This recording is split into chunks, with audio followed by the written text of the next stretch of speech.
안녕하십니까? 고린도전서 68번째 시간, 예배와 삶은 이어져야 합니다. 예배와 삶은 이어져야 합니다 라는 제목으로 하나님 말씀 증거하도록 하겠습니다. 본문의 말씀 고린도전서 11장 27절부터 있는 말씀 함께 읽습니다. 그러므로 누구든지 주의 떡이나 잔을 합당하지 않게 먹고 마시는 자는 주의 몸과 피에 대하여 죄를 짓는 것이니라. 사람이 자기를 살피고 그 후에야 이 떡을 먹고 이 잔을 마실지니 주의 몸을 분별하지 못하고 먹고 마시는 자는 자기의 죄를 먹고 마시는 것이니라.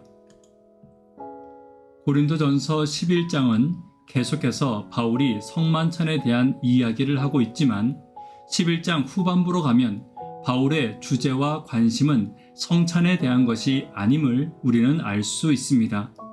바울은 성찬에 대해 이야기하며 성도들의 삶을 성찬의 의식들 하나하나에 적용시키며 성도들의 삶이 성찬을 행함과 같이 거룩한 삶인지 아니면 예배와 예식과 상관없는 삶인지에 대해서 이야기하고 있는 것입니다. 성도는 예배와 삶이 함께 가는 삶을 살아야 합니다. 만약 예배와 삶이 함께하지 못한다면 27절에는 주의 몸과 피에 대하여 영적인 범죄를 저지르는 것이라고 말하고 있습니다. 그렇다면 우리의 삶과 예배가 어떻게 이어지고 영적인 범죄로부터 벗어날 수 있는지 본문을 통해 살펴보도록 하겠습니다. 첫 번째는 주의 떡과 합당하게 살아야 합니다.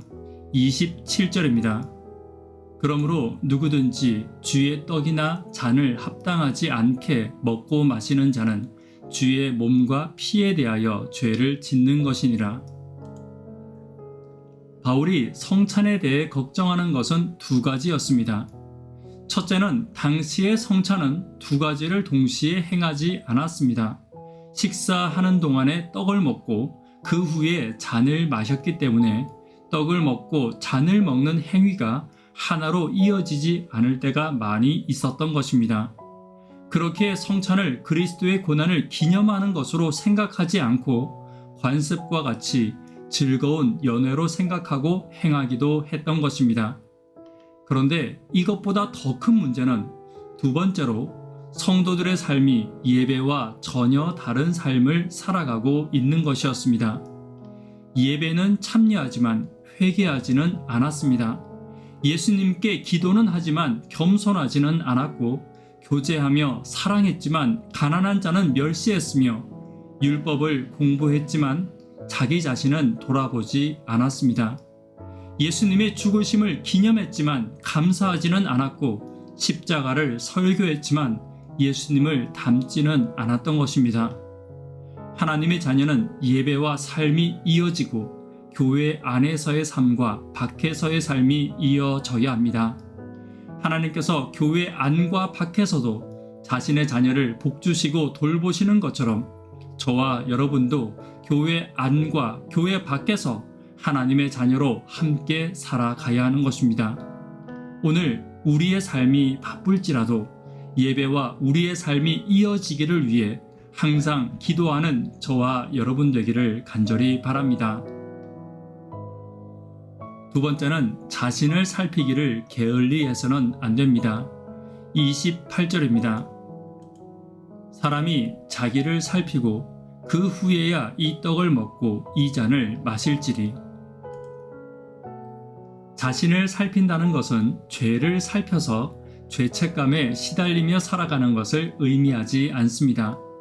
어떤 성도들은 자신의 죄에 대한 지나친 생각 때문에 구원의 기쁨과 은혜에 대한 감사를 잃어버린 성도들도 있습니다.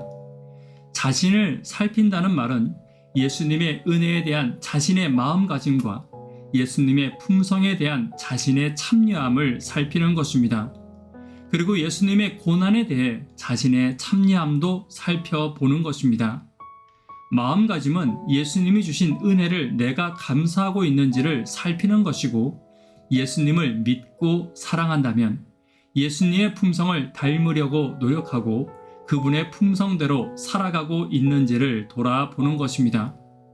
그리고 예수님의 고난에 참여한다는 것은 예수님처럼 믿음을 지키기 위해 말씀대로 살아가기 위해 노력하며 살아가고 있는지를 살펴보는 것입니다. 오늘 나를 살피는 그리스도인으로 예수님과의 거리를 조금씩 좁혀가는 저와 여러분 되기를 간절히 바랍니다. 세 번째는 예배의 본질을 잊지 않아야 합니다. 29절입니다. 주의 몸을 분별하지 못하고 먹고 마시는 자는 자기의 죄를 먹고 마시는 것이니라. 29절에 주의 몸을 분별하지 못한다는 것은 그리스도가 나의 삶에서 무의미함을 말하는 것입니다. 예식을 행하고 예배를 드리지만 그 속의 본질인 하나님께 대한 감사와 그리스도의 죽으심에 대한 돌아봄이 없음을 말하는 것입니다. 예배는 내가 축복받는 시간입니다. 그러나 그 이전에 하나님께 받은 은혜를 감사하는 시간이 되어야 합니다. 축복은 감사하는 성도에게 내리는 선물임을 기억해야 하는 것입니다. 예배를 드리지만 예배의 의미를 잃어버리고 예배한다면 그 사람은 자신의 죄를 먹고 마시는 것, 즉 예배가 그 성도에게 아무 의미 없는 행위가 될 수도 있다는 것입니다. 성도에게 예배는 하나님을 더 깊이 묵상하는 것이며 나의 삶에서 하나님과 동행하기를 위해 더 간절히 기도하는 시간이 되어야 합니다. 예배의 본질이 회복될 때 하나님과의 관계가 깊어지고 나의 삶과 예배가 이어지게 됨을 기억하는 저와 여러분 되기를 간절히 바랍니다.